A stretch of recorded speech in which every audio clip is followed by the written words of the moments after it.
take a step back and take a panoramic view of Jesus' life, we'll see that there's two events that really stick out.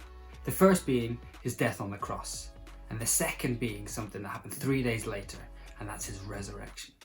It's been described elsewhere as being the centerpiece of civilization. These events change everything. You see, the cross is the ultimate declaration of love. It says this in John: "Greater love has no one than this, that someone lay down his life for his friends."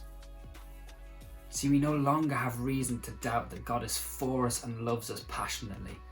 In fact, actually, we're described as being his friends.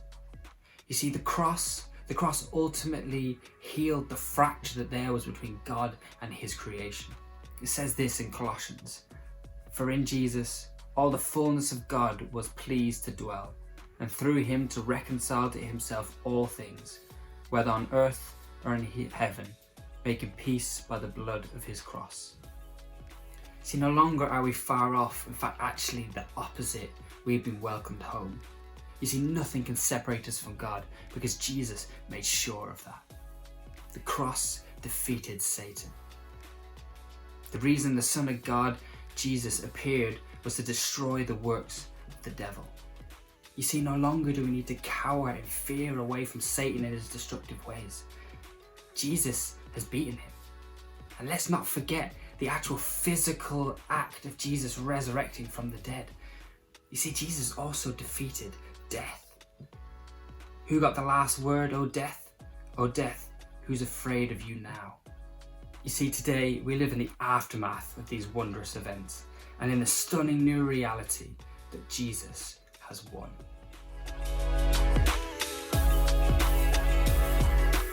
I encourage you today to stop and reflect on the cross, on Jesus' death and resurrection. Maybe you want to go back and read some of the passages that were said in the first section. Maybe you want to actually go away and open up one of the Gospels and read the account for yourself. But ultimately, what does it mean for you? People talk about living in the shadow of the cross. That ultimately means living in the knowledge of what Jesus has done. So when you sit and stop and reflect, what does that mean to you? What does it mean to you to know that Jesus died for you, rose again for you, so that you may have a closer relationship with God?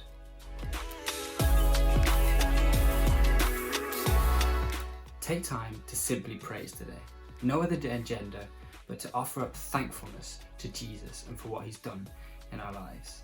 Maybe you don't know what to say, maybe you're not able to articulate this, and I encourage you to turn to some Psalms, a book in the middle of the Bible. Use those, read those out as a way of being thankful. But spend some time today just being and praising.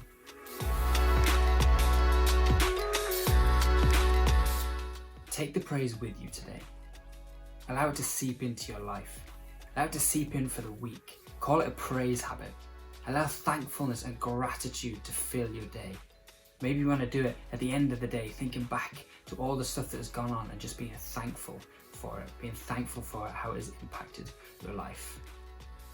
So guys, I hope you have a great week, and I'll see you next week for the next installment. Bye-bye.